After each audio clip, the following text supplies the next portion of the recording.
Tripura NSUI এর নতুন সভাপতি হিসেবে দায়িত্ব গ্রহণের পর আমির হোসেনকে উষ্ণ সংবর্ধনা জানালেন দলীয় নেতৃত্ব ও কর্মীরা।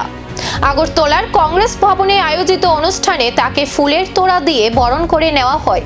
অনুষ্ঠানে উপস্থিত ছিলেন ত্রিপুরা প্রদেশ কংগ্রেস সভাপতি আশিস কুমার সাহা সহ এনএসইউআই ও কংগ্রেসের একাধিক নেতাকর্মী। নতুন নেতৃত্বকে শুভেচ্ছা জানিয়ে তারা আশা প্রকাশ করেন আমির হোসেনের নেতৃত্বে ছাত্র সংগঠন আরও সক্রিয় ও শক্তিশালী ভূমিকা পালন করবে।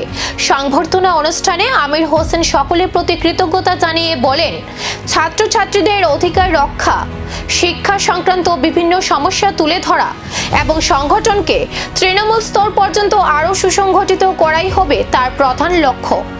সেই সঙ্গে ছাত্র সমাজের স্বার্থে ধারাবাহিকভাবে কাজ করার অঙ্গীকারও ব্যক্ত করেন তিনি। নতুন সভাপতিকে ঘিরে কর্মীদের মধ্যেও ছিল উৎসাহ ও উদ্দীপনা। এখন নজর আগামী দিনের সাংগঠনিক কর্মসূচি এবং নতুন নেতৃত্বের অধীনে এনএসইউআই কিভাবে ছাত্র রাজনীতিতে নিজেদের ভূমিকা আরও বিস্তৃত করে সেই দিকেই। প্রথমত আমি কৃতজ্ঞ আমার প্রদেশ কংগ্রেস সভাপতি মাননীয় শ্রী আশিস কুমার সাহা মহোদয়ের কাছে। আমি কৃতজ্ঞ আমাদের প্রিয় নেতা সিডব্লিউসি বিধায়ক শ্রী সুদীপ রায় বর্মন মহোদয়ের কাছে। আমি কৃতজ্ঞতা প্রকাশ করছি আমাদের সিএলপি লিডার সহ আমাদের যিনি বিধায়ক আছেন শ্রী গোপাল চন্দ্র রায় মহোদয়ের উপর, যে আমার উপর ওনারা বিশ্বাস রেখেছেন।